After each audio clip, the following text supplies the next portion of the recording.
Big Brian. Woo! There we go.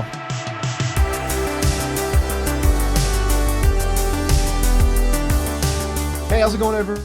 Trevor here, and today we have an awesome guest that I've been really looking forward to. Please welcome Konky Talks. What's up, man? Hey, hi. It's me, your boy. It's going boy. good. Your boy. Yeah. So that's gonna be my first question, man. Where did boy come from? Boy. It was the third day at TwitchCon, and we just finished eating dim sum, and there was like a salon or fancy, I don't know, we were in a mall where the dim sum place was, and there was a place that had the word, like, I don't even know if it was spelled correctly. I don't remember the spelling, but I just remember seeing it, and it said boy to me. And I was like, I like boy. That's like, it's like, getting, what, Saturdays for the boys.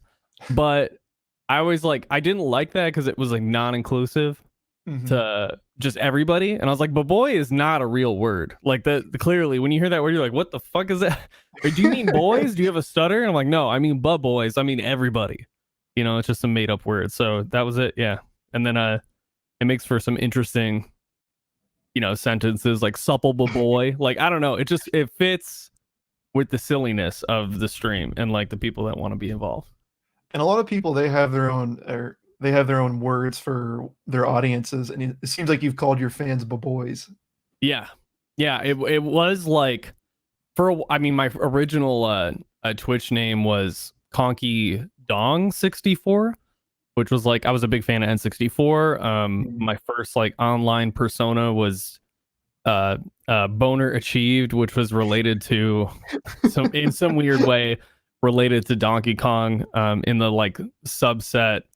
This is back when online communities were just like forum posts on a gaming website that I was involved in.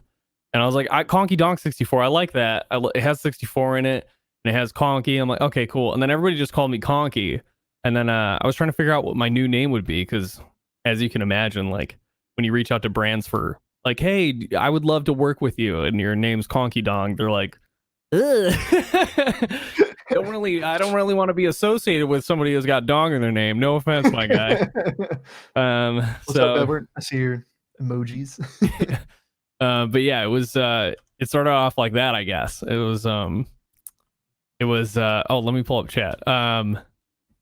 That's how we got into, like, people were like, it's Konky's dongs and like all that stuff, and I was like, I don't want to call my fucking community dongs or anything like that, or it's just weird. So yeah, now everybody's boys. Yeah. So a way that I met you, or whenever I first like discovered you, I like started just saying some like BS in your chat, and you were like, Portable Trevor, what's up? And you just were going on about my name, and I was like, oh, I'm so flattered. It's a fucking good name, dude. I still love your name. Dude, thanks. So kind of a similar situation, except I didn't have like dong in my name or anything inappropriate. But my old user persona name online was Clever Trevor 25, and I started working for this ad agency, and I like walked in my boss's office one day, and I was like, hey, I feel like I should come up with a better name.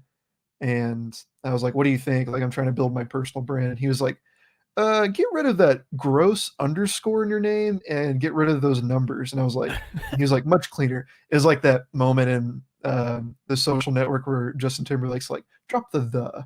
Like, and as soon as he said that, I was like, whoa, this is it. And there you go. Hello? Yeah. But yeah, so then I just kept trying to, think of a good name. I walked around my room so many times. I was like, come on, Trevor. Do I need Trevor? And I had all these other names like written down, and then Portable just kind of like felt good. Like it just felt good to say, and it felt like techie. It felt like quirky, kind of like the way that I am. So yeah, it just fit. Yeah, I like the ambiguity. I said this while I was playing Animal Crossing, but the ambiguousness of the portability of yourself. It's like, are you portable? Do you use portables? Like, there's a lot of questions that come from it. You know what I mean? And you could be like, I don't know, if you told me you were like a software developer or like a film, a person or whatever, like you have, that name fits like literally any artistic endeavor you would prefer to go for. in a weird way, I guess. I don't know. I just think of like, oh, that makes sense. Like gaming's portable. Oh, cameras are portable. Like, it's weird. It suits it very well. Yeah, and I kind of like that because honestly, when I came up with my name, there was no rhyme or reason behind it other than it just sounded cool. And since then, I've kind of given it a name. Like I'm a filmmaker, so whenever I make my films, I make them so you can watch them on your phone, or you can take my films with you wherever you go. Yeah, that makes sense. So Yeah, yeah, everything's totally. portable now too. So it's like I could have been portable Steve, but god damn it. Portable Steve. Yeah. Yeah, dude, this isn't about me. This is totally about you. I saw your tweet today. It said you the tables have turned. Portable Trevor will be asking me questions today, and I think that's cool. Like it seems like you've built your whole career out of asking people questions and just talking to people. So how does it feel to be on the other side? It's nice. It's less stressful than I thought it would be because, like, I do camera zooms and like scene changes and like all that other shit. So like, I honestly, I don't even know how I thought that like I would start doing that. Like, I became my own. Are you familiar with Joe Rogan at all? Oh, absolutely. I actually Yeah. watched a couple episodes today. Okay. Yeah. So for me, like, I'm my own Jamie. Like Mhm. that's pretty much it. That's like Jamie, pull that up, or like Jamie's like working all the equipment and shit in the background, and I'm just like, that's me. I'm doing that live on air. There's like a second part of my brain that's working and understanding like the tempo and change of the conversation and Mhm. making sure that I like know what I'm doing. But having that control relinquished is kind of relieving and a little bit stressful because it's like I'm not doing anything other than like I'm trying to figure out what to do with my hands. Is that apparent? Like I'm just like moving them around. Yeah, Yeah, yeah. the only thing I need to There's do like is just pay attention to you. That's kinda why I like the simplicity of this talk show. yeah, Yeah, yeah. It's and, just straightforward that's one conversation. reason, like, your stream caught my attention is just your production value. Like, your camera's nice, your mic is nice, your transitions and all your goofy little sound effects are just top dollar, man. They're so Thank you. good. Thank you very My much. favorite my favorite thing that you do is, the Big Brian, Little Brian. Oh yeah, Big Brian, Small Brian. That's actually Small Brian, yeah. it's attributed to Etwert very much so because he I don't know what it was about I don't know what it was about the Yo, Chase, my roommate, thanks for subscribing, man. Twitch Prime. Hell yeah, you got a Big Brian Chase. Big Brian. I wish you could play the sound effect. God damn it, I can do it. Big Brian. Woo! There we go. Big Yes, Brian you was got a Big definitely Brian. a Etwert thing. I just like I loved saying it because it's like everyone's like, that's a big brain move. It's a small brain move. They always use brain, but like Brian is like, did you make a typo? No. I want you to know that like we're not taking this shit seriously. Like to say that you have big if you said you have a big brain, like in a conference room or like in a professional setting, people are like, what the fuck are you talking about? You know what I mean? So It's I'd like rather dumbing just it down even more. yeah, exactly. Like I want to take it like a layer lower and then adding like some stupid, like echo effect or whatever. Like it emphasizes how this is just online satire shit Mhm. and it makes it less serious. And I find that when people are like a little bit more I don't know, when they're laughing about like the things that are happening, like they're a little bit more relaxed about the things being discussed. So it definitely helps. Yeah. So, speaking of Joe Rogan, and this kinda ties into it, and it does get a little political, I hope nobody gets mad about this, but, do you remember this story? It was at a college in Michigan, I think. The professors were asking, like, "What pronoun would you prefer?" And this kid told them that his pronoun was "His Majesty." So, when people were referring to him, it's like, "His Majesty," and I'm Oh like my it's just, goodness. like, commenting on the absurdness, and, Yeah. like, I love those, like, little internet moments like that. Yeah, agreed. Yeah, I think like I know what it's like to, I guess, be. I don't know. That's a really interesting topic to me because like not a lot of that stuff has been really talked about until recent. It's very easy to take light of that and like make it seem like it's a joke. But I think a lot of that, like, I mean, this is a separate topic, but a lot of it's like embedded. What I feel like is a really traumatic experience for these people, and that's Mhm. why it's so like they're so um uh they try to force that perspective on everybody. Like if somebody was like, I'm she slash her, like, you know, I'll call you by your name and I'll call you by she or her, like as long as you set the expectation for me, but don't attack me Mhm. if I do it on accident. You know what I mean? Like I want to try and accommodate, but His Majesty, like that's not even a pronoun. You know what I mean? I Super was funny. like, that's so awesome because this guy spent a whole semester being called His Majesty. Yeah, it just kind of shows the stupidity in to some people. I don't know. Like if somebody said that to me, I'm like, that's not a pronoun, right? Mhm. Is it? I don't know. I'd like I actually mean, look into it. it just feels like they expect you to, in every conversation, be like, what do you prefer before we start this conversation? It's Yeah, like, I'm that's not going really to do weird. Yeah, that. that's not. Well, I feel like it wouldn't. I don't think that would ever happen. Like, Mhm. I mean, maybe it's part of the conversation now, or like maybe it's future etiquette. Because like again, I mean, I grew up in a and I'm sure you did too. Where like we were in this weird transition between like the internet and real life, kind of integrating with each other, and now we're kind of forced to do that, like even more because of this whole viral outbreak shit. But Mhm. it's interesting times. All this stuff is just really strange, and I think we're just trying to figure out how to like go about it, and really that's about it. Yeah, and if you don't mind me asking, like, how old are you? I'm 30.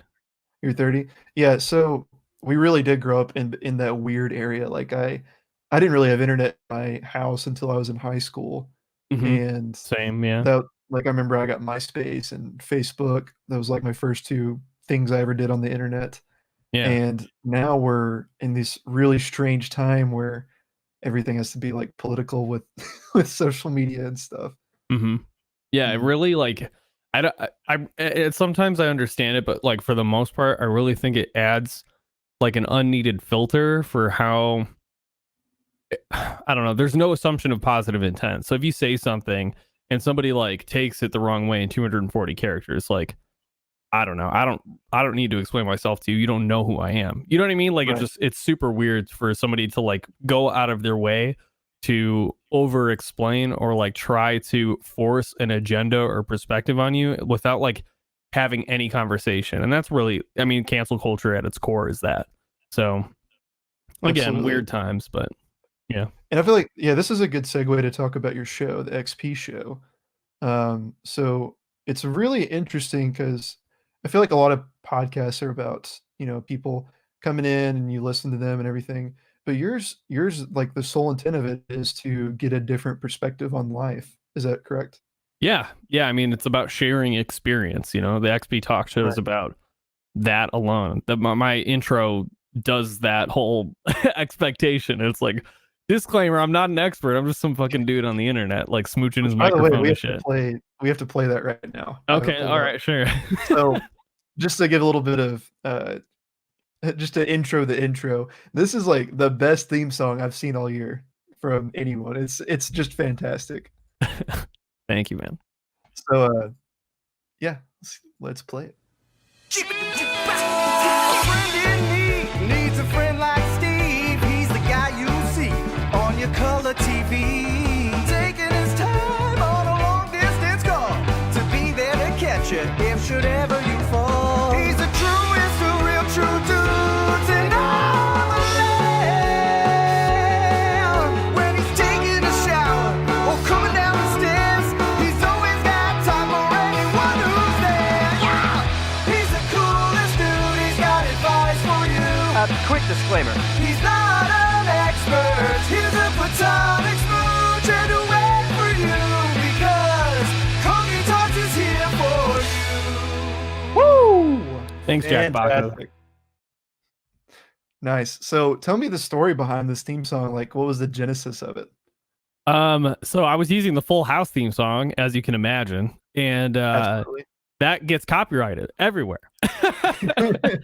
And I was like, I really need somebody to like make a song for me. And Jack Baca, who is a fantastic voice actor, he's worked with like major brands and shit. I just happened to meet him in my Mhm. first like Twitch online community, and it was for this company called Equity Arcade, which was it was essentially like a Kickstarter specifically for video games. And they did a weekly podcast, like it was once or twice or 3 times a week with him and Christy Pride, who some people may know. And I just got super close with them. Just being in the community, talking with them regularly, sharing links and all that stuff was my first online community. And after Equity Arcade ended and Jack Baca went on to do like more voice acting work, he started doing live streaming and music production. And I would just hang out in his streams and just continue to chat. We played games, that sort of thing. And then we just kind of like touch base every so often. I consider him an awesome friend.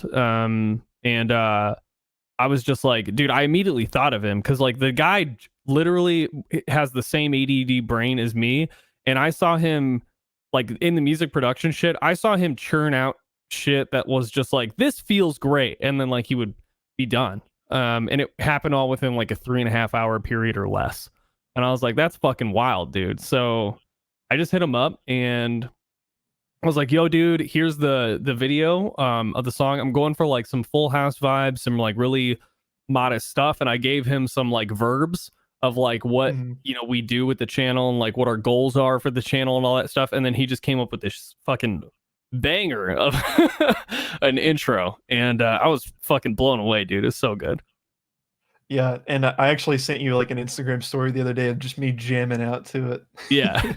I loved it too, because like the way you had it like framed was like you were just like enjoying the like with the fucking I could see like the screen, like how white it was, and I just thought it was funny because all I envisioned like if I ever played that intro, eventually we get to the point where there's like a lot of people who are waiting to talk or just like waiting for the show to start and that intro starts, and I just thought of all the people who would like also enjoy that and doing the same thing. So I mean, I do it. I've only seen it happen once in your stream. Usually I somehow join your stream halfway through. But yeah, like when I saw you posted on Twitter, I was like, this is a fucking banger. This is awesome. yeah, Jack Bach is a talented ass dude. Make sure you guys are following him on Twitter and Instagram.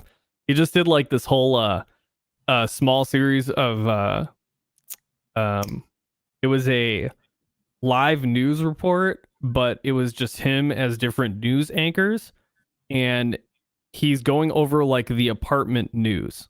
So like he's got like a weatherman with like an overlay of his apartment, and he's like, all right, in the living room with 72 degrees, and in the like he's just going through he's like all of the degrees are 72 degrees in different parts of the room, and he goes through each one. It's so fucking funny. So make sure you guys are following him. He's super talented. His YouTube channel is phenomenal too. Yeah, go ahead and put it in the chat if you want. We'll do. Yeah. So I had this guest the other day. Do you know Aaron Tuning? Have you heard of him? No, I don't know who that is. He was a decently big Viner back in the day. He was a guest the other night, but he put out a video the other day. It was like 5 tips on how to effectively work from home. And it starts out like super normal and basic. He's like, the first thing I do is I get up and I make my bed. That's the very first thing that I do. And he's like, step 2, I put on my full wardrobe for work. It just makes me feel more productive. And he's like, and number 3, I scream into my toilet.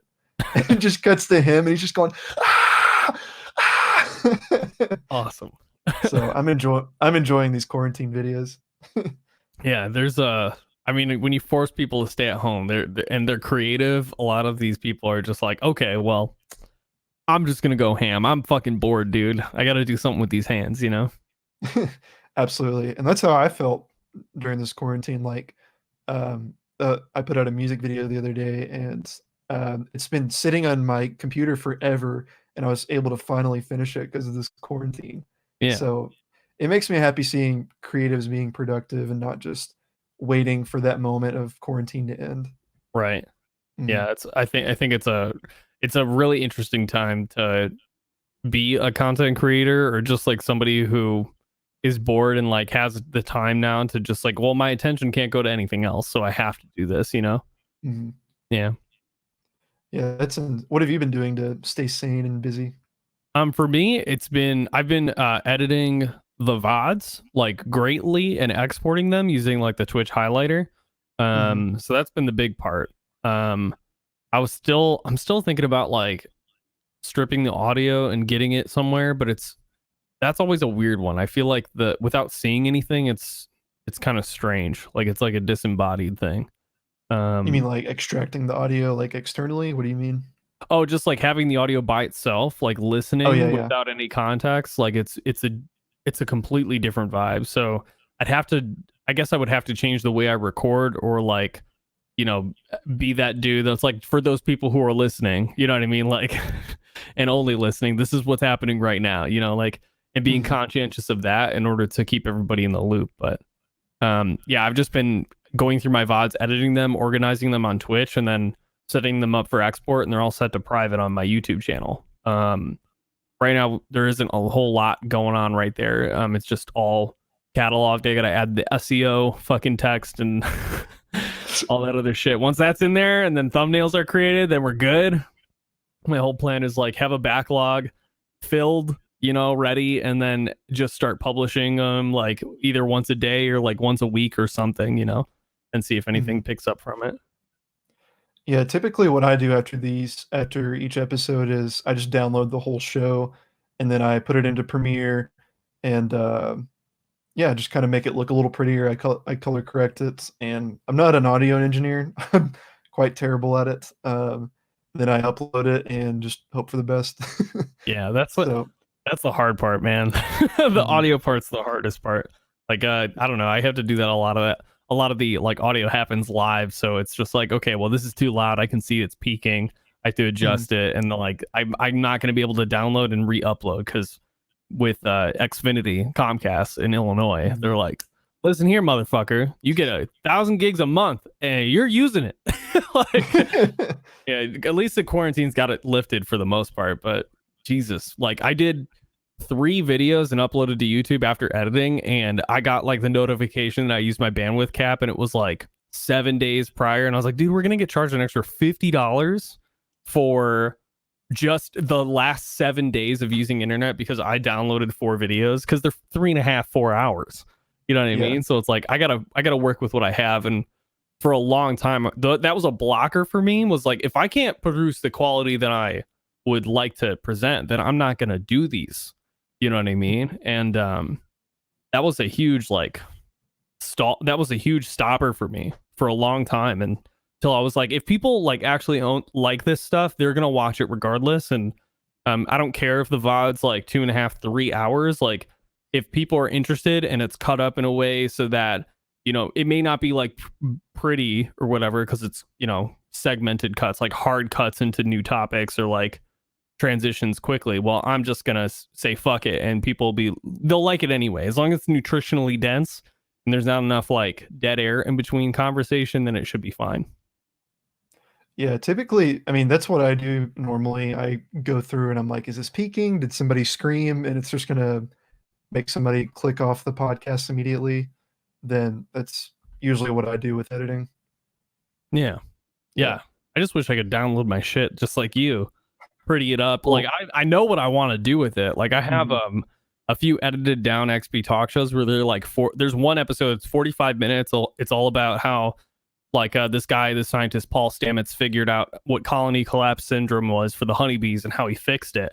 And I made it 45 minutes. It's a great video, and that was like the only one I could ever do. Because it took me like, the reason why it took me I think like with my full-time work schedule, it took me a week and a half to edit it down to that, because like, how do you go through 4.5 hours of footage and determine what's going to be like the most important, you know what I mean, depending on what the topic is. And so I was working with that for a bit with markers and trying to nail it down, and what ended up happening was like it became like incoherent, where like I couldn't create a cohesive like narrative, which is the most important part of creating a video. Like, why the fuck would I watch this if I can't follow along what's going on? So I ended up just scrapping that entirely. Yeah. So me and Chase, as you just commented, we have AT&T, like no bandwidth cap, and like we have 6 people that live here. So if we don't have that internet, like that could really affect our jobs. So yeah, I'm interested to see what they do in a couple months with internet. Yeah, I mean, legislatively, they were given a fuckload of money to build a fiber optic system or whatever it was, their fiber system throughout the entire United States. And this isn't a conspiracy. This was like actually fucking proven. It was just wasted money. They put the infrastructure in place, but they never connected to anything. So essentially, we're in this situation right now where like everybody's struggling. for connection and internet in their own homes because we paid a bunch of private companies a fuckload of money to just literally dick around with like what they needed to do. It's super interesting. I don't have like everything off the top of my head. Obviously, I'm not an expert, as you guys heard in the intro, but please look into that shit and vote the people in that'll take care of this stuff. Because if one thing has determined, like one thing that's definitely been a topic for a long time is that internet is a utility and it shouldn't be in the hands of like private companies. It should be provided to literally everybody. So, I mean, access to information is like literally essential for anybody to exist in the world as a human being, to be a functioning member of society. And if you don't have access to it, I mean, that's purposely done. Like people are preventing you from being able to cast vote or look into things that you should be doing or doing your schoolwork or, you know, getting impoverished communities up to speed. Like there's a whole lot of factors in that. Absolutely. So besides it being a utility, what do you think, what would you do to like improve the internet? Well, first of all, these fucking private companies would have to adhere to the same standards of they'd have to have consistent standards and expectations for literally everything. You get the same speeds, you pay the same price, and you get what you fucking pay for. And there's no limitation in terms of like where you're located, because during modern technology times, everybody should be connected. There's no reason why there shouldn't be some sort of internet access for somebody. And then anybody who gets in the way of that doesn't fucking work for these companies. God damn it. Ajit Pai, you stupid motherfucker, and your giant mug. This is a giant joke. We're on Twitch right now. You know what I mean? Like anybody who's on here understands the value that internet gives you. I've made some of my best friends over the fucking internet. You know what I mean? Like that would be one thing I would do, is just, you got to strip away the power from all these private companies who are like taking advantage of people and can literally start doing the hardware and connect everybody. Like everybody should be on fiber right now. It's ridiculous. Dude, Ajit Pai, that's a name I haven't heard in like a year and a half. What happened? He's still there. Is he still fighting for, to screw up the internet? He's already fucked up the internet, bro. Yeah. Like that already happened. Yeah. It was past tense. Like he fucked it up, and then like everybody forgot about him because pandemic and like, Moscow Mitch and Donald Trump, like all this fucking shit that's happening. Like there's too many shitty cookies in the cookie jar for us to determine that like we just need to get rid of the whole jar and start over. Goddamn, it's super weird. I don't even know how to explain it. It's just like, it just seems like all of these things that should be taken care of, there isn't somebody in charge who is like assisting with that or making that happen. That's probably the biggest one, is we don't have enough people like going for these things, or like a singular focus representative. Like I mean, this is a bad time to bring it up, but like Bernie Sanders, for example, said that even if he was president, if there was bills and legislation that needed to be passed in certain states that wasn't happening, like as the president of the United States, he would go to the states and then they would rally and like fucking get the bills passed that needed to be done. And it wasn't even like, I'm going to do all the work. He's like, we need to do this together, So, that's what needs to happen, is like, you got to start local and then work your way up to whatever fucking thing it needs to be, I guess, Yeah, that was another thing that fascinated me about that whole thing, was the net neutrality thing. Was like, my entire life I always felt like the internet was just like our thing. Like it's, a place where I can look up goofy memes and everything. And then that time really put it in perspective. Like this thing is kind of like a weapon to the world. Like it's massive information just being stored every single day. Right. It's at our fingertips. It's like not a place to goof off like 100% of the time. Right. And then Ajit Pai came by and just the entire internet villainized him. It was it was a crazy fucking time. Well, he was like a former lobbyist or some shit that got appointed to the head of the FTC or something. I think that's what it was. And I'm like, that's a big fucking red flag. Like, why would that? It's like appointing it's like when Trump appointed a coal lobbyist to be the head of the like fucking earth. What was it? The pollution. I can't remember. God damn it. The EPA. Yeah. Yeah, I was like, what the fuck is happening? Like, how do you just like take somebody who was spent his entire life lobbying for like non-renewable sources and put him in a place where he's supposed to look out for the earth. Like that is fucked. Like that's not logical. You know what I mean? It's the same thing with the FTC. You put people in power, or they somehow gain power to be put at the head of these companies that like they do not have the best interest for the people in mind. That's not at the forefront of what's happening. What's happening is how much money are they getting from somewhere to push a certain agenda. And all of that is tracked. I don't understand how it's still been so successful. Like you can look up campaigns and how people vote and like where the money's coming from, where these super PACs are coming from, and who's funding what. But like there's no accountability. It's just like now we know. Before it was like not transparent. Nobody really knew what was going on. But now it's transparent. Everybody knows it's happening, but like nobody's fucking doing anything about it. So what do we do as Americans? It's like, fucking dude, vote, I guess, to get the right people in place, and then hope that goes forward. And what happens if we hit a barrier there? I don't know. Fucking revolt, political revolution. I have no idea what's next. I think what blows my mind about Trump is it feels like I mean, yes, it's the most stressful position in the entire world, but it feels like you should surround yourself with the correct people, and it feels like that those people should also be surrounded by the correct people. Right. And it just feels like it hasn't been that way this entire time. Right. Well, it was before Trump too. You got to understand that too. Like, I'm not like a fan of anybody who like, I'm not trying to, point fingers or whatever, but just as an example. So President Obama had a whole thing on his campaign about whistleblowers and how they were like an essential part of keeping accountability in check. And as soon as he started running for, or as soon as he got elected for president, all of that shit got removed from his website. All of it.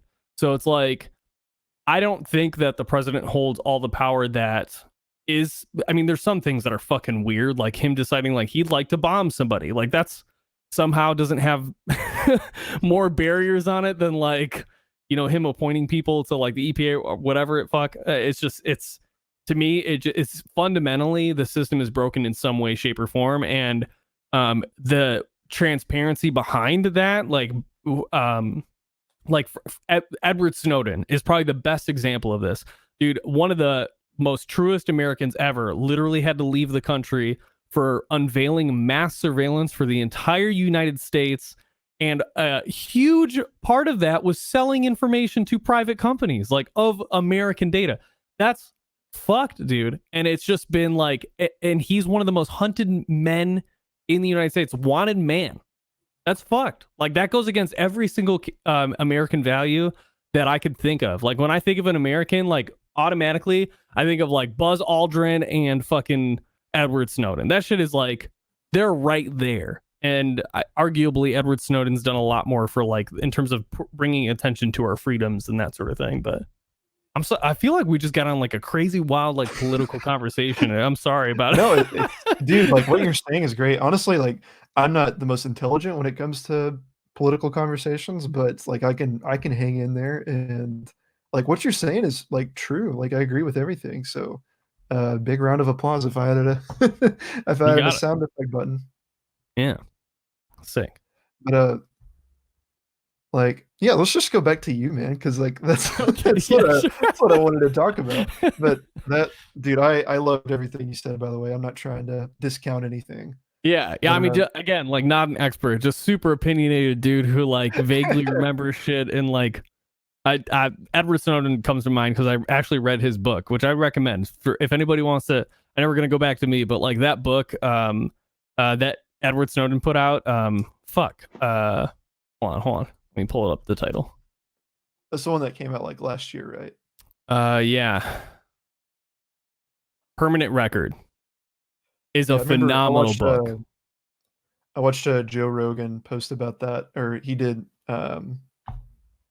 He had a whole podcast with Edward Snowden, and it was phenomenal. Like, yeah, if you read the book and rewatch that podcast, it adds an entire like different layer to the conversation that's being had, because it adds the in between context that you otherwise wouldn't really understand. And the audiobook is especially good. Whoever voiced Edward Snowden did a really good job of like being him, I guess. I don't know. I just envisioned him perfectly. And dude, it's crazy. I mean, he left the United States when? I don't fucking know. Like I think he was in his 20s. Yeah, it was before 2010, right? 2013 is when he left. 2013. Okay. Got my And he's timeline 36 now. right He left when he was 29. That's wild. And he was like at the head of the NSA's like fucking network of literally being able to access a terminal, type in somebody's name, and find everything that they've ever looked up online. That's fucking wild, dude. Like he Looks like says we that gotta- shit in the book, and I paused and I was like, God damn, that's crazy. Literally, I could be like portable Trevor. Literally history from like the moment you touched a computer and we started tracking it. It's crazy. Also, I see that Chas, the howdly doodly. Yeah. Nice. Yeah, my roommate Chase. God, I forgot the band name already. Chase, you can type it in, but it's a Ned It's howdly Flanders. doodly. Yeah. He wanted me to ask you if you've heard of that band. Of course. Yeah. Literally anybody who's like made the resemblance, and it's even more apparent now because I haven't had a haircut in some time. But yeah, it's how like Flanders is like a common thing just because we've got a little bit of like a wholesome vibe on the channel. Oakley Dokley, that's what it is. Yeah. And they have a song called Howdly Diddly, I think, or Howdly Doodly. But yeah, Edward or fucking god damn it. I got my brain's all mixed up. Flanders comes up a lot when we stream, especially for new people. But dude, I definitely I want to check out that book. You said it's called Permanent Records. Permanent Record. Awesome. Wonderful. So back to Konky. Yeah, back to me. So I put on the stream title, you're a conversationalist, and you've told me a couple times, like, you know, I think you're excellent at talking, like you're doing like a phenomenal job right now. Thanks. But you didn't just come out of the womb talking this well, did you? No, not at all. I was definitely like a shy boy. I had a very rough childhood. Very, very rough childhood. And I wasn't very talkative. I was very secretive. I would say I was also an asshole a majority of my life. Like more than half my life. And it took quite a bit. A lot of weird life experiences and some quality ass friends to turn that around. But yeah, I definitely was not a social person at all. That was definitely 10 years of retail. It took me 10 years of retail to get to this point, guys. And I wasn't even good at this shit when we started. What was your first job? I was a valet, illegally. Right under the table. Couldn't even put it on my resume. I was never officially in their system for being an employee. Wow. So I did that. So how did that come to be? I had a neighbor who I was 16. I needed a job. Nobody would hire me.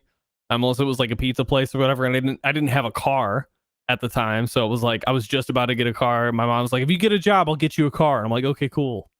And then I got my neighbor was like, hey, I know that my friend owns a valet company. Like, I'll just vouch for you. And I was like, I don't have my license. He's like, they don't care. I'm like, what the fuck? So I was driving on a permit for like a good year before I got my license to drive. And yeah, that was my first job. Super weird. That whole business was super shady. So what was it like interacting, since you said you didn't really get good until like a couple years after retail? Like, what was your interactions like then? I can't really recall because I was addicted to cannabis for like 3 years. Gotcha. I worked at Best Buy for a long time while going to school, and I was a heavy cannabis user. Very, very bad, like in terms of that. Like so much so that when I sobered up and left that job and started a new job, I went back to pick up like a game pre-order, and I couldn't remember the lady that I was interacting with, the cashier that I had talked to literally almost every day coming into work, and she always was in the same spot. I couldn't remember her name. So it was like, yeah, it was mostly about video games. I worked in the video game department, and I love talking about video games, but I couldn't tell you like if those were good conversations or what. Mm-hmm. Yeah, it wasn't until I started working at Apple, and yeah, Apple was like the big, okay, well, you got to like actually talk to people and know how to conversate in order to be that. And I don't know, I've always been charismatic, but like building rapport and like understanding the dynamics of conversation like that didn't happen until later. And so what was your reaction, or how did you like deal with working at Apple like at first? Was that like a daunting task for you to actually like have to learn everything, all the technology, and also be able to tell people efficiently and also be a salesman at the same time? Yeah, for sure. It was a daunting task. Like at first, that was probably the hardest part, was like getting acquainted with the technology so that I could have conversations about it. But like when I started working, my first day of work was an iPhone launch day. So they were like, here's this person's buying 30 phones. Like, oh my God. Like, are these just straight out, or am I activating each phone? And they're like, no, they're not activated. He's just buying them outright. Just scan, give it to him. He leaves. I'm like, okay, cool. Awesome. Great.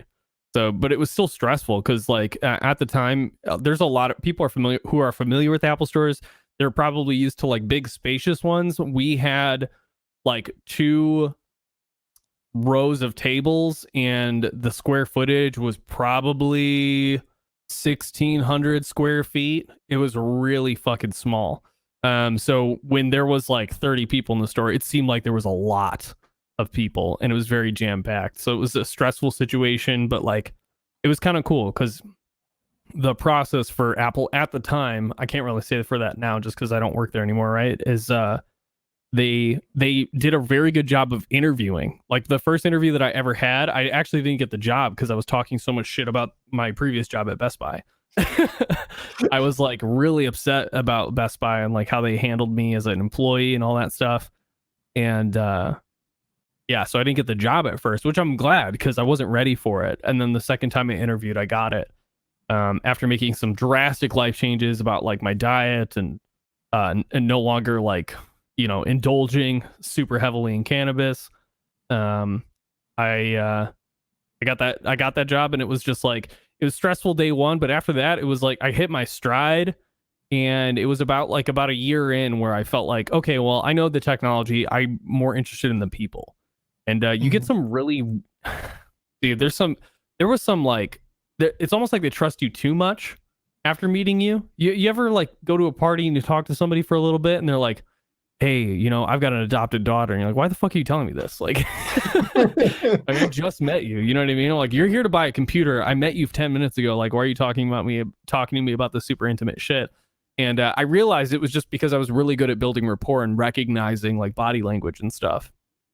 Obviously, that's really hard to do when you're like digitally talking, but yeah, inflections in people's voice, how they handle certain situations, like, I mean, there was a part where some woman came in with like her daughter, and she was wearing a softball uniform, and they were gonna buy a computer, and she had like nonchalantly mentioned something, and her daughter like freaked out like for a half a minute, and then like walked away from her, and I was like, did she lose her softball game? And she's like, how the fuck did you know that?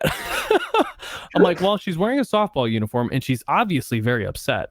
Like, and I don't play sports, but I have lost fights and shit, you know, in my past, and that's devastating, you know, especially as a child.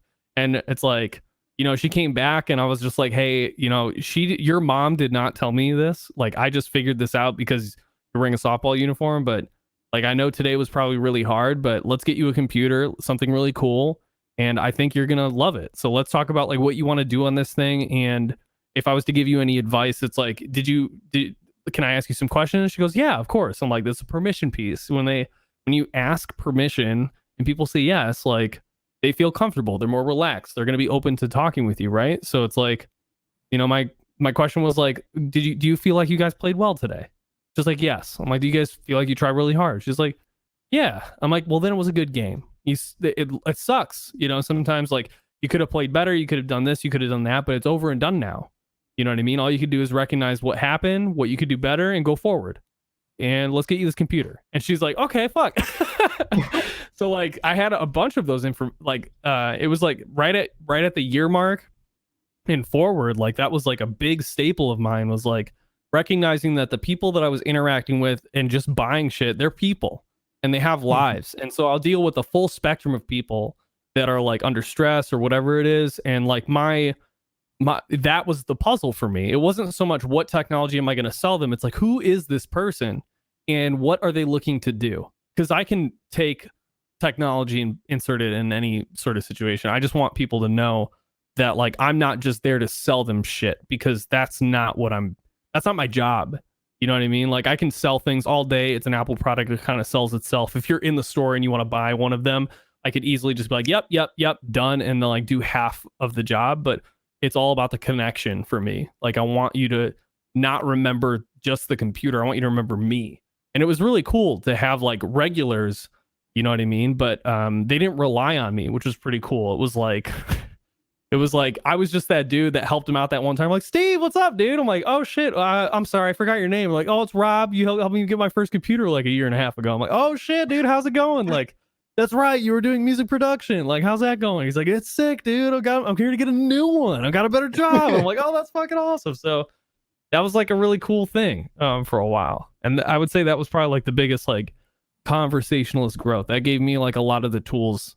Practicing that for like 3.5 years gave me a lot of tools to talk to people, and it just went forward from there. Yeah. Wish I could be a regular at an Apple store. Dude. Only the 1%. For real.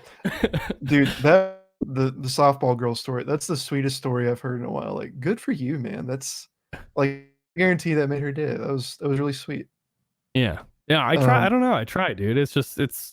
It's life is hard as it is. You know what I mean? And like, I always found that it's interesting that we all, this kind of goes back to the channel a little bit to go more in about me, I guess. But the whole like perspective for me is like, you are me living a different life. And regardless of the situations, like if I take the same variables and apply them to how I did it, like I can easily empathize.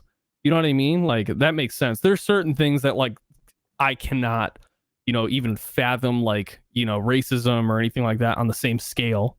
I would say I can still empathize. And that really, like, speaking from that point, like speaking as if it is me, really does help, like, kind of, I don't know, just make me relate to the person I'm talking to, and makes the conversation more interesting. That's awesome. And to sort of derail, but also not, a very interesting Apple story that I would love for my audience to hear for whenever. God damn it! I think you know the third time this week, guys. It's such a good story. Week. It's such the opposite of what I just told you. God damn it!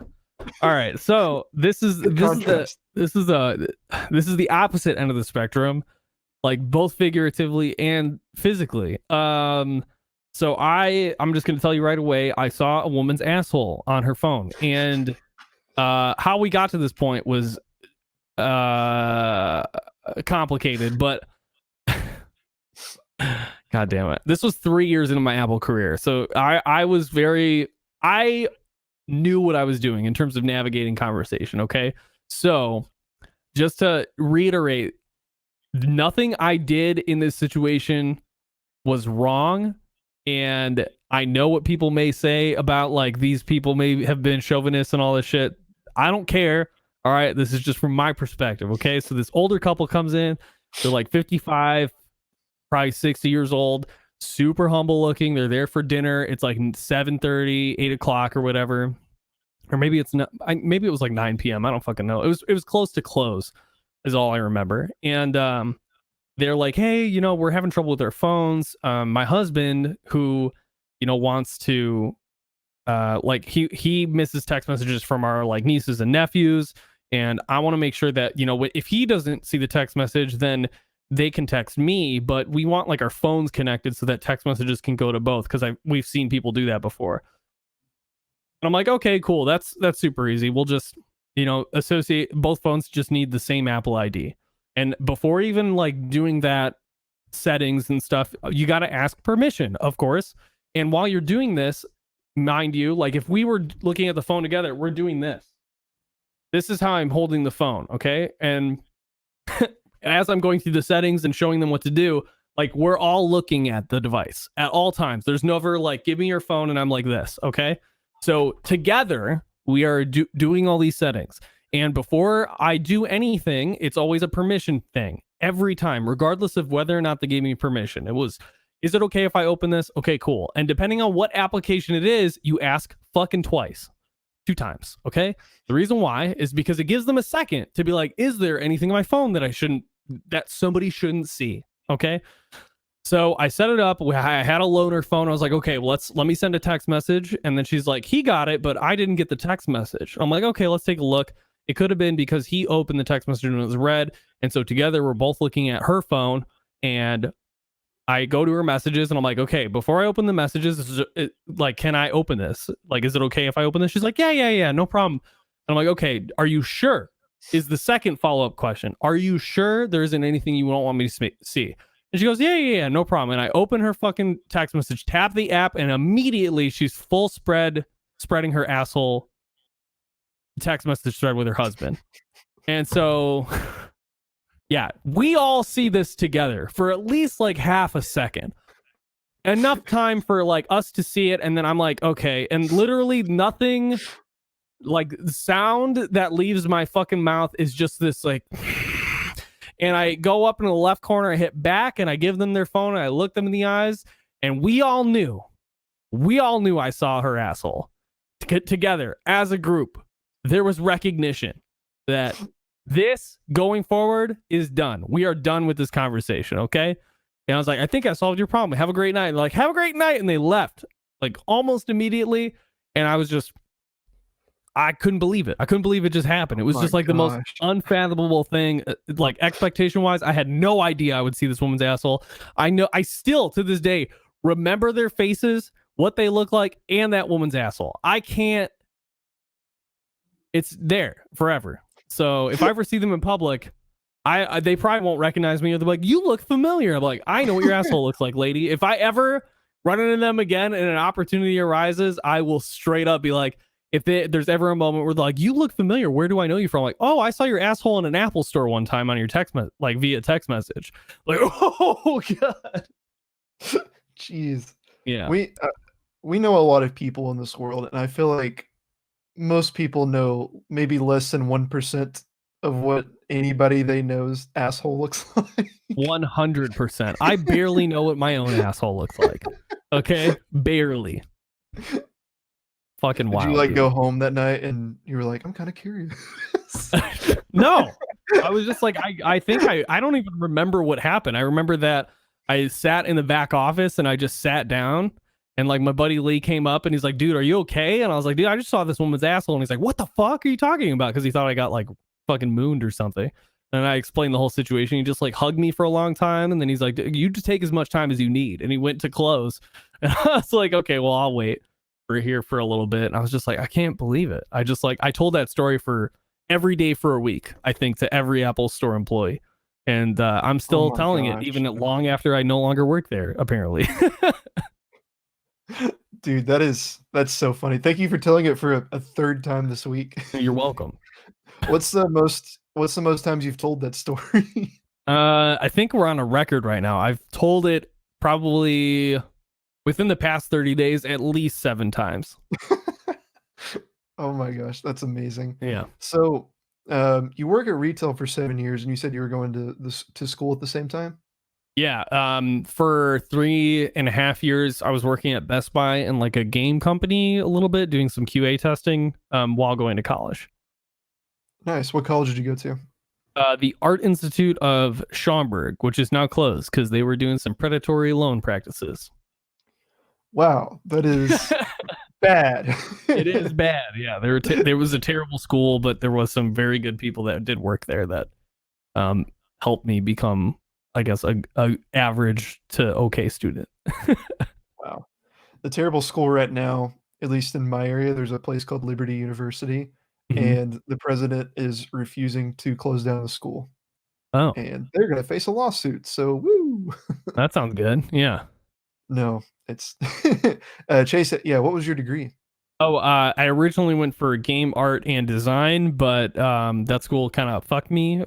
So I was devastated. It's actually how I met one of my friends, Zach, who's an awesome dude. But yeah, he saw that I was like pale white. Like I called my mom and my dad, and I was like, dude, they told me I can't get my degree. And I like literally wanted to be a game person like since I was little, since I could fucking be, playing any sort of video game.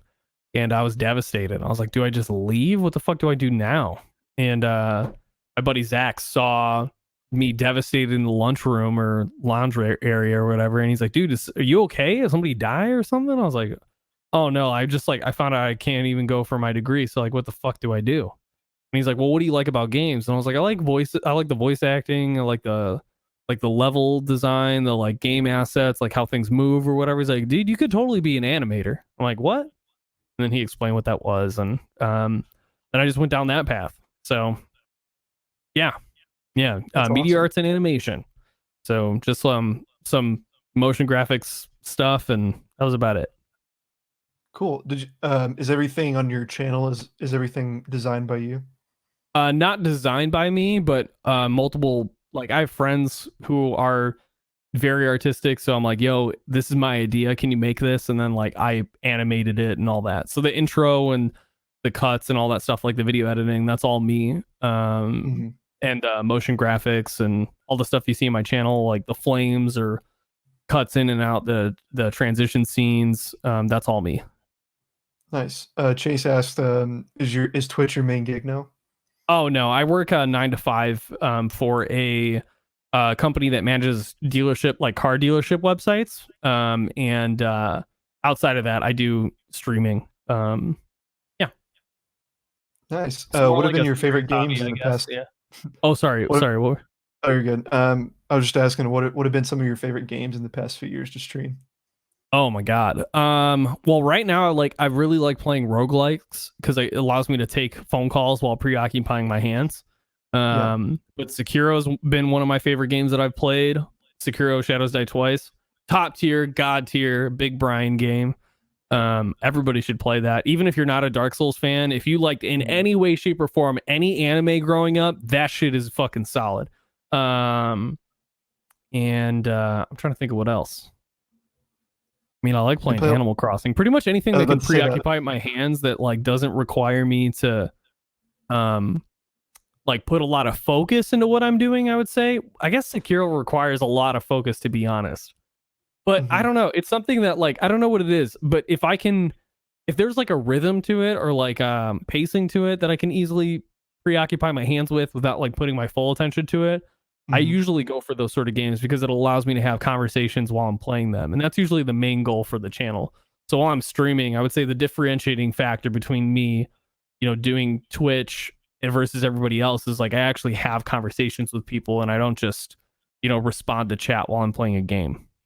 And I think that's what sets you apart, honestly, from a lot of Twitch streamers. Because like, my least favorite thing is whenever I join a Twitch stream with like 10 people and then I say like, hey, what's up? Or I like make a comment about the game and there's just nothing. And I'm like, dude, like you need to interact with your fans, and 10 people is not a lot of people to, interact with. Right. And yeah. I haven't responded to. Oh, sorry. Go ahead. And I haven't responded to everyone in this chat, but because I didn't want to interrupt you for one. It was really good stuff. But yeah, what were you about to say?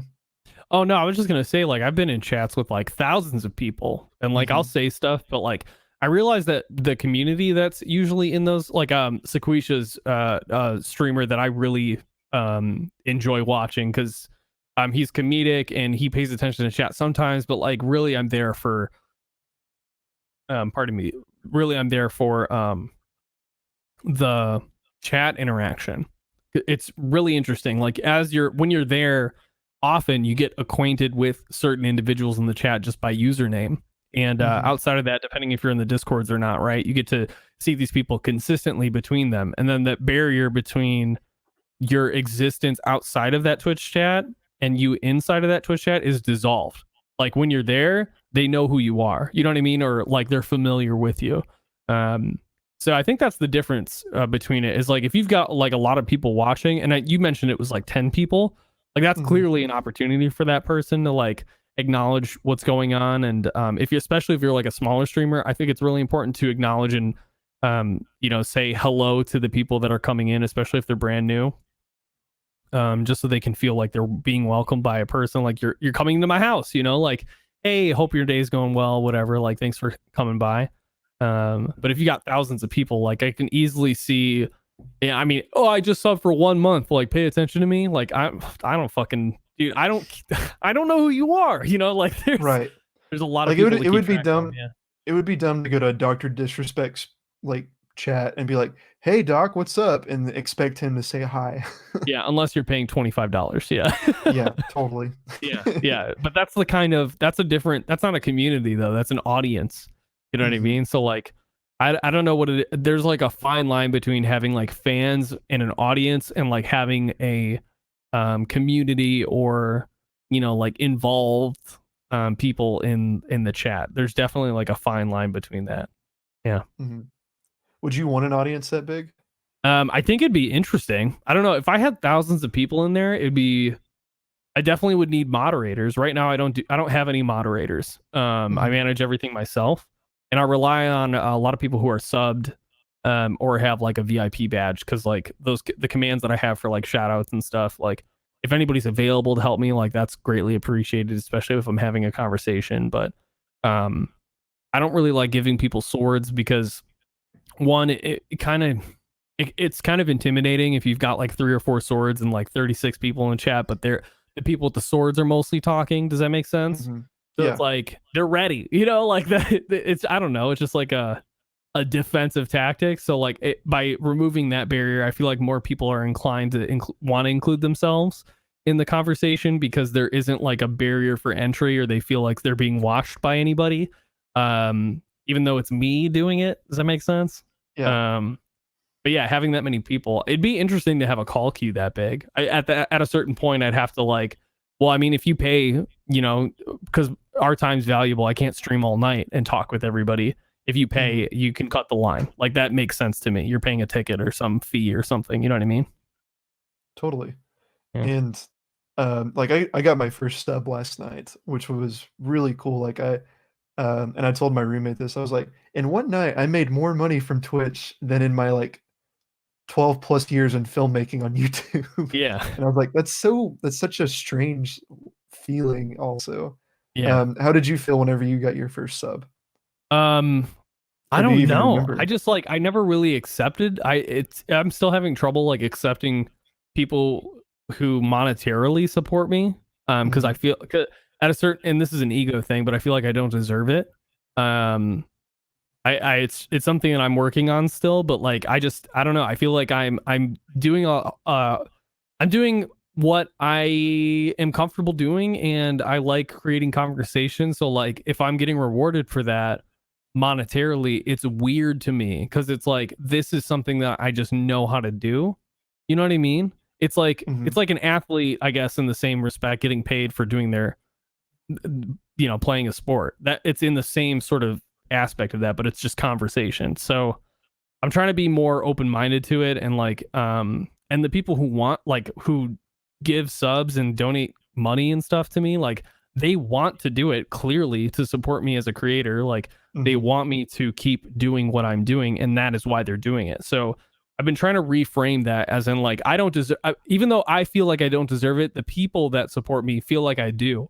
And that in a way is a bit more validating. It means I'm doing something right. You know what I mean? mhm. Have you heard of this YouTuber? His name's Alpha Gaming. Alpha Gaming. I Yeah. don't think so. Let me see. He so ever since I started Twitch, I've been looking up a lot of like how-tos and like tips on Twitch Oh, because like yes. Yeah, yeah, yeah. so he said something um I'm probably gonna butcher it, but he he was saying like don't rely on Twitch as your main income if you're gonna go into this. Yeah. And then he said something that kind of made me go, ooh. He was like, if people are just like throwing money at you and you expect to like live off of this, like you're not a business, you're a charity. Like people are giving you money. And I was like, I don't know how I feel about that. Like that's it's just Yeah. a weird thought. Like I'm just literally playing video games and people are gonna throw money at me. That doesn't feel like Yeah. I'm validated through that. It just feels like people are like giving it to me like out of pity or it feels like they're giving it to me for the sake of like, oh, poor gamer, here you go, or poor talk show host. Yeah. I don't know if I feel the same way about that. I mean, like, Mhm, I think like when it comes down to I don't think the term is correct. I think like maybe sustainability is probably a big one. Like how do you make yourself a sustainable creator during the like dips and valleys that occur just naturally throughout the year for like sub counts and like all that other stuff. But I don't know. I think like the idea is that if you have enough avenues for people to consume content and they're doing it and they want to support you, I mean, there's multiple ways to do it, whether it's like Patreon or whatever. But just expecting it, I think, is a different thing. Like if you're not creating anything of value, or yeah, that's pretty much it. If you're not like creating anything of value for the people that like are consuming the content, that's where you're not going to be making the numbers or monetarily achieving like what you should be doing or what you feel like you should be doing, I guess. But I mean, for me, like I'm working on brand stuff like with the gorilla for t-shirts and merch, YouTube videos. Like that's probably going to be my main avenue. I don't know like what else could come with that. I guess sponsorships, like similar to like podcasting, like how they have sponsorship scripts or reads or whatever. Ideally I would like to do that, you know, before every conversation, similar to like Joe Rogan. I would like to be the Joe Rogan of Twitch, but that's a really big thing to say, right? I don't want to be the Joe Rogan of Twitch. I want to be the Steve, the Konky Talks of Twitch. You know what I mean? Like I want people to be, when they think talk shows, they think synonymously like, oh, Konky knows what he's doing. You know what I mean? Like, and that's more than enough reasons, I think, to support the channel, especially if they're gaining something from it. Yeah, and it's like paying a comedian to go to a show, or like you think Joe Rogan is just not making any money.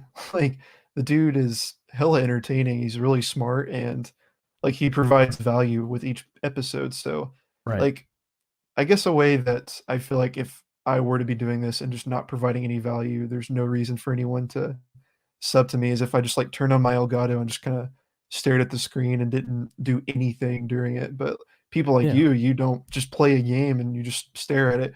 You're interacting with your community. You're doing these crazy sound effects and transitions. It's like fun to watch. So you're Yeah. providing value. And if I don't think anybody would sub to you if you didn't do that. Yeah. Yeah. I totally agree with that. And it's a weird topic whenever I think about it, but like it's a fun gig. Like I don't expect it to become my full-time job anytime soon. Yeah. Yeah. I don't Yeah. think like anybody should. I mean, I understand there's some people that like pursue it, like whole ass it. They try to whole ass this whole thing, and they've seen some really great value and everything. But I've also seen people who abandon like their jobs and do this full time, and I'm like, what's your insurance look like? What are you like doing outside of this to maintain like any sort of supplemental income or like investment? Because you know Joe Rogan doesn't just do podcasts. Like he's investing in companies. He's like part owner of a health and fitness company. Like the dude used the money he was given and very smartly, you know, put that into some other thing that would gain him, you know, value in a different way. And he's still the beautiful thing is even with all this money, he's still doing a podcast that is like extremely successful. But he's also just like, you know, he's explained it multiple times. Like he's just not. It's not that he's not he's not like the main catalyst for it. He just like goes. Like he just comes in here, he has a conversation, and that's what happens. And I'm like, that's beautiful. That's a really beautiful thing. I think there's a lot of ambiguity in that, and that's where I find the beauty of conversation to be so enticing. Like it's such a great topic to be or just such a great avenue for just gaining knowledge or information or different perspective is always through conversation. And I find that like it's just great to participate in that without the expectation of like, you know, I plan to figure this out or something. I don't know. The other beautiful thing about Joe Rogan's show is he's kind of got an Oprah effect where he just says something's cool, and then people like I want to be cool. I want to do that. Like Sure. my boss Diamond Dallas Page was on the show, and he was promoting DDP yoga, and Joe Rogan said this one thing at the very beginning of the show, and it just made our the sales of DDP yoga just like skyrocketed last year. Like Joe Rogan just like is talking to Dallas for like not even a minute, and he goes, "So you made yoga cool, like you made it for like everyone, not just chicks." And just that like one thing, like people were like, "Oh, DDP yoga, I got to check that out." Yeah. And I think that's when you know you've made like something of value. And I think that's where I feel like you would like to go eventually, is you would love to like help people just by saying like, "Hey, this is cool, go check this out." Yeah. Um, like you had a really interesting conversation last night with a guy with an engineer. I really enjoyed that. Like it made me want to look into him more, and I subscribed to him on YouTube. Yeah. Yeah. Steven the robot. Shout out to him. Yeah, What a fucking awesome dude. yeah, Yeah, and like, dude, completely out of my league. Like, anybody that I've talked to, like, that is smarter than me, bigger Brian than me, like, you could tell that when when Jake was explaining what a pick and was it a pick and place was, mhm, essentially what a pick and place is it's a machine that automates like the placement of circuits on a motherboard for a computer or like some sort of Arduino or like, you know, just basic electronics. And this guy is you they have them in they have them in China, and you can like choose to manufacture a bunch of boards and have them sent to you. But this guy decided to take it upon himself to make his own, which means he can manufacture his own circuit boards up to 5,000 within his own space. That's fucking wild. Okay, he's making a small like manufacturing plant essentially, and like the way it was explained to me, like as soon as it enters my brain, I understand like some of the language, but like it doesn't make sense until I can come up with an analogy that like ties it together and makes it easily digestible. Because people explain stuff to me at a high level all the time, like at work, but like unless you break it down to the fundamentals, I mean, everything's comprised of fundamentals. What are the fundamental characteristics of the things that need to be learned? Okay, give me those pieces, and then I can extrapolate as to like what this whole big picture thing is that you're trying to explain to me. And that was very much that conversation. But not gonna lie, like there's products and stuff that like I'm affiliated, I'm an endorser of Onnit products. Like I use their kettlebells and steel mace and stuff. I've been using that stuff for like five or 6 years now. Yoga, I don't do diamond DDP yoga or whatever. I just use an app on my phone, but I mhm. started doing like morning stretches on Saturdays and talking about the app that I use, even though I'm not affiliated or sponsored with them. NZXT, the awesome like PC gaming company, like we're an ambassador for them as well. They reached out to me, which was fucking crazy because I'm like super small time creator. Like, we love what you're doing. We want to help you guys like promote, you know, not only our products, but like want to help you guys out. So like I was in talks of like flying out to do a podcast with them and shit. I was like, that'd be cool, you know, like I'd love to Dude, do that's something like rad. that.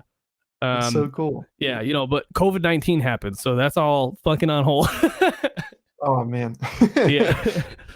Yeah, but it's just I don't know, dude. I don't want to be one of those streamers that's like G Fuel, gamer supplements, you know what I mean? Like all these things that they don't have any science behind them. It's just people who like feel like they should make a product for gamers, and I'm like, Mhm, literally all of this like bullshit is supplemental to like your own health, and you just need to get the fuck out of the chair and be active. Okay? mhm. Whatever you got to do.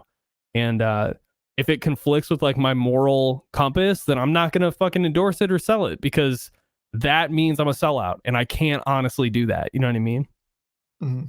And you talked about earlier how you used to be, like, really unhealthy, and you Yeah. said you got off cannabis. What was, like, that moment, or did you even have this kinda moment where you're like, "I need to get healthy, I need to get my shit together?"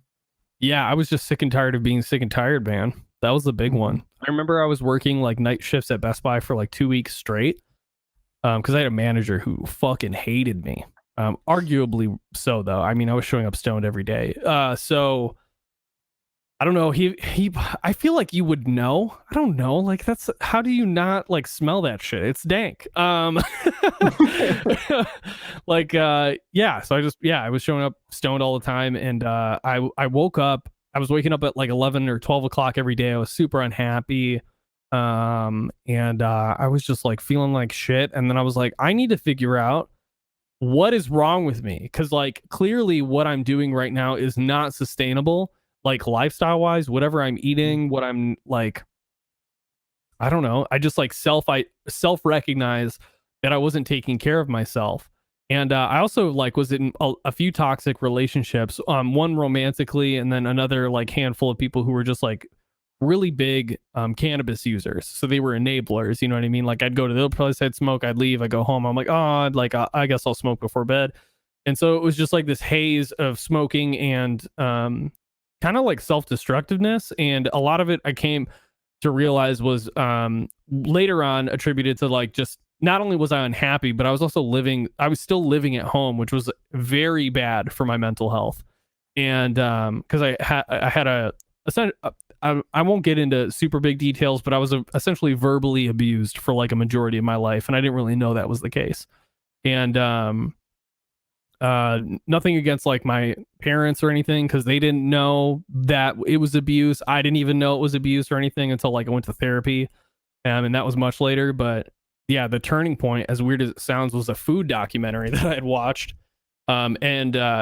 People may know about it. It's called Food Inc., which honestly like is not a super great documentary in all honesty. But a lot of people were like telling me that I should watch it, and like it would give me a lot of reasons to stop eating as much meat as I was. And I was like, okay, I mean, whatever. Like I got to start somewhere. So it was the first thing that popped out of my head. It was on Netflix.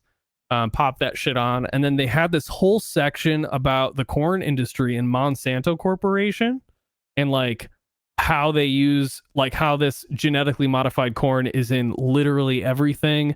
And it wasn't just the corn, it was like this is sugar too, like corn syrup, you know what I mean? Corn syrup is a sugar. So I'm like, okay, well, like what are the repercussions for this thing, and what's like, and nobody talked about that to me, which was really fucking weird. Everybody was like, oh, the poor animals, and I'm like, yeah, the poor animals, but also, do you guys not fucking understand that like a majority of American diets is like is genetically modified corn, and it's literally in everything. It's in like seasoning, like, and what it does to cows is fucking crazy. Like as soon as I figured that out, I did further research between like grass-fed and grain-fed beef, and like I can't recall the studies. Again, not an expert, just a dude who did a lot of research at a certain point in time. I'm one of those dudes that gets like crazy obsessed with something. I go all in, and then like I just generally remember it later on, but I just kind of stick to the science that it told me. So if you take a grass-fed cow for 9 months and then feed it grain in the last 3 months, it gains 80% of the weight in fat in those last 3 months. And a lot of that, it has to do with the inflammation and the cow's inability to process the grain. So cows have multiple stomachs. They're supposed to be able to process this food. And in that documentary, they actually opened up a cow's stomach while it was alive, which I thought was interesting. It was like, I guess it was like a window into what the stomach looked like. And it was all undigested feed. So I was like, okay, so these animals are like chronically inflamed, because that's what happens when you have too much, when you don't have enough food to properly digest and get rid of, like literally they're like nutritionally deficient, and they cannot process the food enough to keep it in their bodies. So their body tries to store more fat as a result of that. And they're just shitting and unhealthy. And that's why all these antibiotics and stuff go into the cows, because there's, these factory farms as well, where they're in close proximity. They're in their own shit. It's unhealthy conditions. And when I saw that, I was like, fuck, dude. I was looking at literally the chain of like what I was eating. I was looking at the snacks in the, like what my parents were buying. I was looking at the meat quality, where it was coming from. And I was like, all of these companies are associated with this Monsanto Corporation, and they all use grain-fed beef primarily as like a source, and chickens too. Like they advertise like grain-fed chickens, which is not fucking, chickens are omnivores. They're supposed to be able to eat whatever they need to, bugs, grass, whatever. Like they can eat grain, that's fine, but like, they should not only be grain-fed. And then also along with that, with my discovery with like the cow thing, I saw that chickens, when they say cage-free chickens, technically cage-free can qualify for a pen that's 8.5 by 11, like literally a sheet of paper with the top of the cage off. and that's called cage free. Like that qualifies for cage free by FDA. And so I'm like, what the fuck is happening to our, like, it just like turned my whole fucking world upside down. I was like, is this why I'm so fucked up? And sure enough, like, I quit like cold turkey. I told my parents, I was like, yo, we need to literally change everything fundamentally about what we're eating. And it was the first time that my parents actually listened to me. So, like, not only did I change my diet, but I was like, I will not eat anything that you guys make. Like, I want you to know that. Like, this stuff is the reason why our uncles died. It's the reason why my grandfather died. It's why our ancestors who live in America have heart problems. Like, this is a chronic source of inflammation and unhealthy shit. And they listened to me after like going over the like articles and stuff with them. Yeah, and who knew? You know, you eat nutritionally dense foods, you're not as hungry all the time. And I'm not gonna lie, like I was like a big food Nazi for a while. Like I wasn't like deviating from my diet. But after, you know, some time you just relax. You understand that when I eat this pepperoni pizza, it's gonna fuck me up, you know, but it tastes good in my mouth. So, you know, like it's a delicate balance. I'd say like my diet right now is like 80% good and maybe 20% bad, if less, you know, sometimes. But Well, that's what I've always heard. Like, if you can keep it at 80, like 90-10, some people do that. Some people do 70-30, or yeah. like, I think if you're mostly being healthy, that's fine. Are you a vegetarian now, or do you just eat better? No, I just eat better. Yeah, a lot of it's just like, okay, well, I have a subscription box for Butcher Box where they Mhm. do sustainably raised meat, and you get to choose like chicken, grass-fed beef, pork, and they source it from like sustainable farmers, and you can check out like the farms on their website and all that stuff. So that was something. A lot of the stuff that I got acquainted with, I mean, honestly, was like through the Joe Rogan podcast. Like it was just like, okay, well, I'll look into this too. Oh, this is valid. This is a good company. Like I should look into this, and then, you know, subscribe. It's a fucking amazing product, and I recommend it to everybody too. It's such a good quality thing, and especially now, like with COVID-19, it's like, dude, I get for $280, I get 4 months worth of meat. Like that's fucking sick, you know. Like I just keep it in my freezer and thaw it out when I need it, and it's vacuum sealed and all that shit. And their customer service is great. Like easy stuff. Dang, I definitely want to look into that because I try so hard to eat healthy. And like today, I had Taco Bell for dinner, Yeah. and it's tough. Like I've been through periods where I eat really well. Like last night, I was like, you know what, I'm gonna make some chicken and rice, and then I was like, cool, I'm healthy. And then my boss gave us Chipotle today when we went to a shoot, and Yeah. then tonight I had Taco Bell. So Yeah. not the best day healthy wise. Yeah, I mean, I don't know. Chipotle's in a weird spot. It's a isn't it like a subsidiary of McDonald's or something? I don't know. Yeah, kinda. Yeah, I It's don't know. like It's the meat source is weird. You can make your own Chipotle, is what I would say. nice. And you also do, like, I've seen you a couple times on your streams. You do yoga. Yeah. Usually Saturday mornings we do like a morning stretch before we get into stream. Hmm. Yeah, but I've been doing Do that you, for about the same time, about 6 years now. nice. And do you go to like a gym? I mean, obviously you can't now, but No, do you no, I've regularly work never out? gone to like I've gone to like maybe 2 or 3 yoga classes in my life. Hmm. And it's mostly the reason why is like I get dragged there by somebody. When I say drag, like I don't like yoga classes because they tend to be really woo woo bullshit. Like it's like center yourself like the mountain you see inside your mind. And I'm like, I don't need you to fucking tell me the thing that's in my mind. I need you to tell me how to hold the pose and how I need to like move my body so that I have more instruction on how I can release this tension that's in my lower back. Because right now, I'm not getting that from you. That's like the most frustrating thing. But I use an app on my phone called Yoga Studio. It's like $5 for 3 months. Hmm. And I just do that. Yeah. Yeah. And this is not an endorsement or anything. I know I work for DDP Yoga. Like I could even say it sucks, but it doesn't. And Yeah. Well, I've clearly only not. There's a lot of people using it, right? yeah, a lot of people like are crazy about it, but I think what make really sets it apart from that woo-woo yoga, as you said, is like you're not like just sitting there like namaste, zen, all this stuff. Like, oh, think of oceans. Like DDP's over here going, all right, bro, you're gonna want to stretch it out, make the diamond and Hulk it out, and you're just like screaming and like he wants you to like count out loud, like whenever you're like doing a lunge or whatever, he wants you to be like 5, 4, 3, and just Yeah. like you're screaming, and it like really gets you into it. So Yeah. that's what I like about it. It feels more like a workout, and you're like going through a boot camp rather than like this Zen experience. Yeah, yeah. I like I don't know, I like the pacing. Like the app that I use is just more instruction with like some nice background audio. But it sounds interesting. I don't know. I'll probably have to check it out. Yeah, totally. And the app is really cool too. So we also make like cooking videos and inspirational videos. So Dallas, he'll make like he'll call us one day and be like, hey bro, we need to film for like 4 hours today on this cooking stuff. So he'll go in and like he'll make like salmon and chicken and all sorts of stuff, and all that stuff's on the app. It tastes delicious. Nice. I sound like I'm sponsored, but I promise I'm not. Yeah. I like the product and I work for him. Yeah. Yeah, that's how you But, should talk about it, right? totally. But Steve, dude, I've had an incredible time. Like this was an excellent conversation. I hope you can come on more episodes. Is there anything else you'd like to say before we close? Make sure you're following the channel, goddammit. Yes, please follow That's all I Konky. got.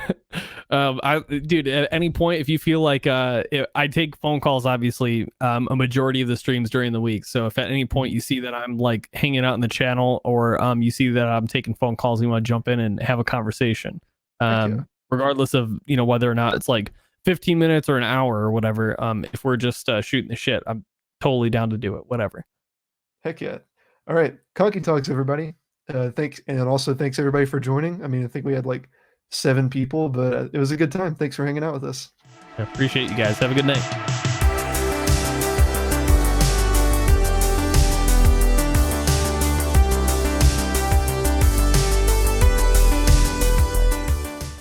I could have been Portable Steve, but God damn it.